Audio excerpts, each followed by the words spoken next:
Have you ever felt like the history you learned in school was incomplete? Like there were pages torn out, stories left untold? Well, you're not wrong. Today, we're pulling back the curtain on some of America's most fascinating and forgotten truths, the secrets history tried to hide. Get ready, because what you're about to hear might just change the way you see the stars and stripes forever. Let's start with a big one.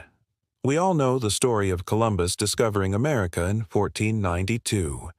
But what if I told you he was not the first, not by a long shot? Centuries before Columbus even set sail, Viking explorers led by the legendary Leif Erikson had already landed in North America.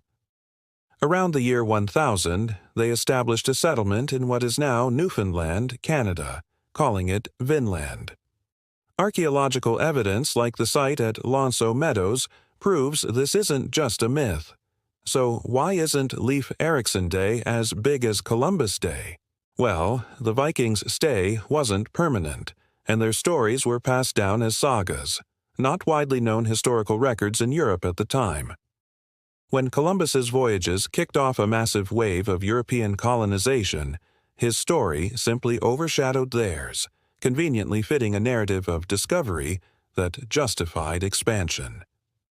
Speaking of founding narratives, let's talk about the Pilgrims and the first Thanksgiving. The picture we often see is one of peaceful harmony, with Pilgrims and Native Americans sharing a friendly meal. The reality is far more complex.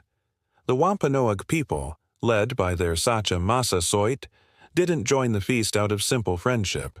They were navigating a delicate political situation. Their population had been devastated by diseases brought by earlier European traders, and they saw an alliance with the English newcomers as a strategic move against their rival tribe, the Narragansett. That famous feast was less a feel-good dinner party and more a tense diplomatic meeting. It was a temporary truce in a relationship that would tragically sour over the next few decades, leading to conflict and the displacement of native peoples. The sanitized version makes for a nice holiday story, but it erases the strategic thinking and desperation of the Wampanoag. Now, let's jump forward to the American Revolution.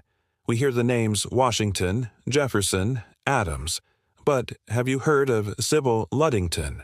In 1777, at just 16 years old, she rode more than 40 miles through the night, twice the distance of Paul Revere's famous ride, to warn American colonial militias that British troops were burning Danbury, Connecticut. Her bravery rallied the troops and helped them confront the British forces. Yet, Paul Revere gets the poem and the glory, while Sybil's incredible feat remains largely in the footnotes of history. Why? It's a classic example of how women's contributions have historically been minimized or overlooked. The story of the Revolution is often told as a story of men, but countless women like Sybil Ludington were heroes in their own right. And what about the very foundation of the nation's capital?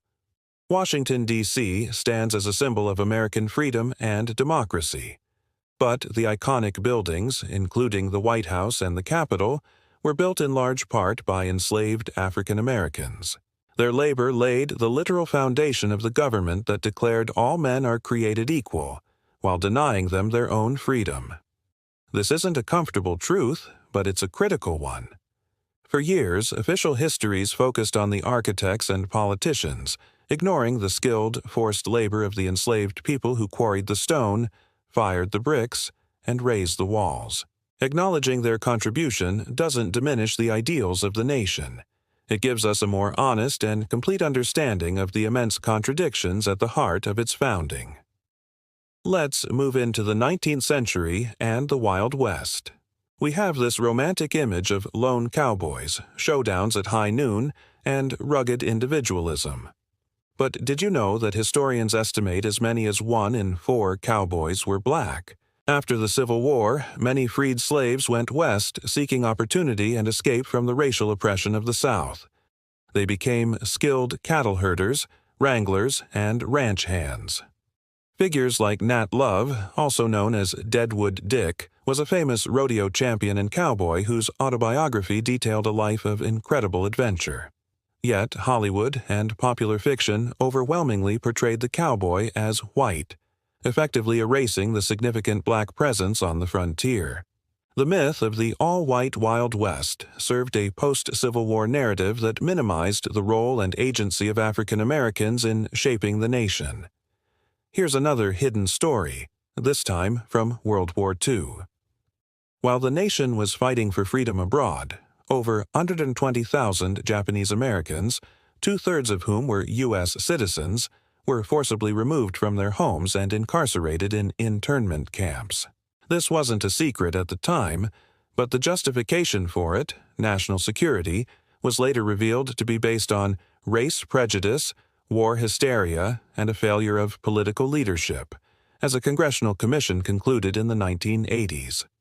For decades, this chapter was often downplayed in textbooks, treated as a sad but necessary footnote, but it was a massive violation of civil rights, driven by fear and racism, not by any evidence of espionage. Acknowledging this dark period is crucial to understanding that even in times of just wars, the rights of citizens can be fragile and must be protected. Let's touch on one more, from the world of science and technology. We celebrate figures like Thomas Edison and Alexander Graham Bell as singular geniuses. But innovation is rarely a solo act. Have you heard of Lewis Latimer? He was a black inventor and draftsman who worked alongside both of them. Latimer didn't just assist, he made critical improvements. He invented a more durable carbon filament for the light bulb, making electric lighting practical and affordable for the average household. He also drafted the patent drawings for Bell's telephone.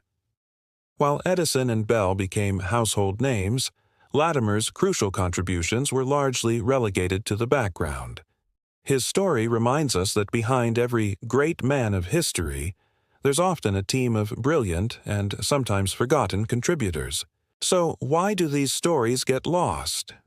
Sometimes it's because history is written by the victors, who naturally emphasize their own narratives. Other times, it's because the truth is uncomfortable and challenges our cherished national myths. And often, it's because the contributions of women, minorities, and marginalized groups have been systematically undervalued. But uncovering these forgotten truths isn't about tearing America down. It's about building a more complete and honest picture of what this country is. It shows us that history is not a simple, clean story, but a messy, complicated, and far more interesting tapestry woven from countless different threads. By remembering figures like Sybil Ludington, Nat Love, and Lewis Latimer, and by facing the difficult truths about events like the Japanese-American incarceration, we gain a richer, more nuanced understanding of our past and, ultimately, ourselves. The real story of America isn't just in the headlines. It's in the hidden pages, waiting for us to turn them. What other forgotten truths do you think should be brought to light? Let me know in the comments below. I'd love to hear your thoughts. Thanks so much for watching. If you found this interesting, please hit that like button and subscribe for more deep dives into the stories you thought you knew. See you next time.